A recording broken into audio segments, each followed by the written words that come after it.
வணக்கம் நண்பா, எல்லாருக்குமே வணக்கம். சிஎம் விஜய் அவர்கள் நடிப்பில் வினோத் அவர்கள் இயக்கத்தில் கேவின் ப்ரொடக்ஷன்ல உருவாகி உள்ள படம் தான் வந்து ஜனநாயகன். இந்த படம் எப்போ வெளியாகும் அப்படின்ற மாதிரி ஒரு பல மாசம் வெயிட் பண்ணிட்டு இருக்காங்க.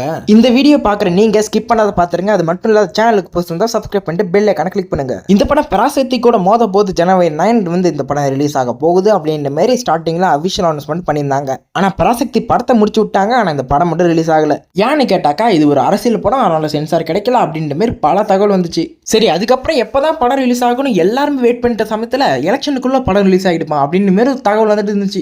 இந்த வந்துடும், இந்த எலெக்ஷனுக்கு முன்னாடி ஒரு வாரத்தில் வந்துடும், இந்த எலெக்ஷனுக்கு பிறகு ஒரு வாரத்தில் வந்துடும் அப்படின்ற மாதிரி பல தகவல். எலெக்ஷனும் முடிஞ்சிச்சு, ரிசல்ட் டேவும் வந்துச்சு, தளபதி சிஎம் விஜயாவும் மாறிட்டாரு. ஆனா படத்தரப்புல இருந்து மட்டும் அந்த படத்தை பத்தின ஒரு அப்டேட் கூட வாயை திறக்காதவே இருக்காங்க. லாஸ்டா வந்த தகவல் ஜூன் மந்த் வந்து படம் வந்து ரிலீஸ் ஆக போகுது, ஜூன் 19 ரிலீஸ் ஆக போகுது அல்லது ஜூன் 22 ரிலீஸ் ஆக போகுது அப்படின்னு மாதிரி தகவல் வந்துச்சு. அதை நம்ம சேனல்லுமே அப்டேட் பண்ணியிருந்தோம். அது மட்டும் இல்லாத ஜூன் மாசம் படம் ரிலீஸ் ஆகாது அப்படின்ற தகவலுமே நம்ம அப்டேட் பண்ணியிருந்தோம். இப்போ ஒரு முக்கியமான ஒரு அப்டேட் வந்திருக்குது. அதாவது ஜூன் 19 அன்னைக்கு வந்து இந்த படத்துக்கு சென்சார் கிடைக்க போகுதான். படம் ஜூன் 26 சீக்கிரமா எல்லாத்தையும் ரெடி பண்ணி ரிலீஸ் பண்ணிடுவாங்களாம். அப்படி இல்லைனாக்கா ஜூலை 3 வந்து ரிலீஸ் ஆகுமா.